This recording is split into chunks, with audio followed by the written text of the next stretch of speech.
एकदम पास किए रहना। हेलो मेरे प्यारे बच्चों, आप सभी का अंकित एकेडमी में बहुत बहुत स्वागत है। जो भी बच्चे इस बार भैया कक्षा 11 में हैं उनके लिए मैं समुच्चय सिद्धांत का एक बेहतरीन सा टॉपिक लेकर के आया हूँ। ये सीखते हैं भैया क्या है कि रिक्त समुच्चय के बारे में हम लोग जानेंगे, क्या क्या होता है, कैसे क्या सिस्टम है, आइए हम लोग समझते हैं। भैया एक चीज़ मैं पहले ही बता देता हूँ, सवालों पे आने से पहले ये सब उदाहरण है, इसमें हम लोग पता करेंगे कि कौन सा रिक्त है कौन सा नहीं, इस पे बात करेंगे ना। तो रिक्त समुच्चय जो दर्शाने का तरीका होता है भैया, उसको ऐसे फाई की तरह आप लिख करके लिख सकते हैं, ये आपका रिक्त समुच्चय हो गया।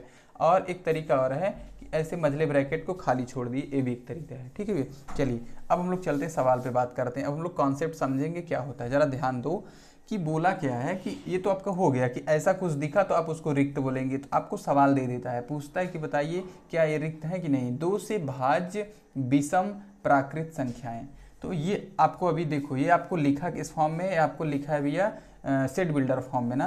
तो इसको आपको क्या करना है, सेट बिल्डर फॉर्म को समझने के लिए आपको रोस्टर फॉर्म में समझ लेना है ना। तो समझो कि विषम प्राकृतिक संख्या भैया 1 होती है ना, 2 होता है, 3 2 होता नहीं है, मतलब 1 3, उसके बाद भैया 5, उसके बाद आपका 7, यही सब होता है। तो क्या इसमें से कोई भी नंबर 2 से डिवाइड हो पाएगा? कभी नहीं। क्या हो पाएगा भैया? कभी नहीं। तो कोई भी एलिमेंट हम लोग को नहीं मिलेगा। तो ये हमारा कैसा सेट है? ये हमारा नल सेट है, इसको नल सेट भी कहा जाता है। ठीक है, इसको क्या कहा जाता है, कभी भी इसको देख लेना, तो ये इंग्लिश वर्ड है, नल सेट भी कहा जाता है। तो परेशान मत होना, ठीक है।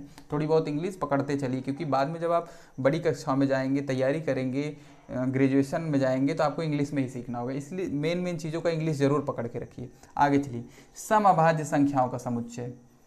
अभाज्य संख्याएं होनी चाहिए। अभाज्य संख्याएं मतलब ये अभाज्य संख्याएं समझ जाओ जिसके 2 फैक्टर हों, ओनली 2 फैक्टर, यही मीनिंग है इसका। जिसको काटने वाले खाली 2 लोग, या तो भैया वो खुद या तो 1। ठीक है, तो आप बताइए समअभाज्य संख्याएं होती हैं कि नहीं? होती है। कौन होता है? वो होता है 2। तो इसका जो ये सब सवाल था, इसको जब हम लोग रोस्टर फॉर्म में लिखेंगे तो ये पाएंगे, यहाँ जो पाए थे ये पाए, क्योंकि कोई एलिमेंट ही नहीं मिला, इसमें 2 मिल गया। तो ये हमारा नल सेट भैया नहीं है, ये हमारा नल सेट नहीं है। ठीक है, आगे बढ़ा जाए। यहाँ क्या बोला है?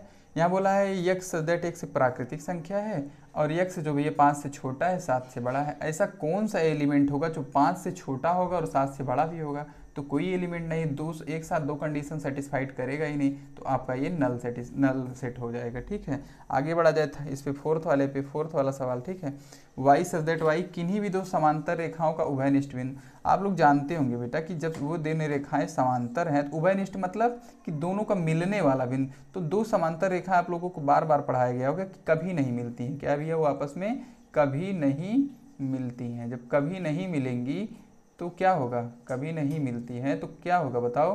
कोई उभयनिष्ठ बिंदु भी नहीं होगा, कोई उभयनिष्ठ बिंदु नहीं होगा। ठीक है, आई बात समझ में? नहीं होगा। तो इसका मतलब ये भी क्या आपका नल सेट है। इसको आप ऐसे लिखो चाहे ऐसे लिख दो। इस तरीके से भी ये आपका प्यारा सा टॉपिक। ऐसे ही बेहतरीन से टॉपिक के लिए चैनल को जरूर सब्सक्राइब कीजिएगा भैया, आपको बहुत ही हेल्प मिलेगा, आपके एजुकेशन से संबंधित आपके भैया बहुत ही सपोर्ट मिलने वाला है। धन्यवाद।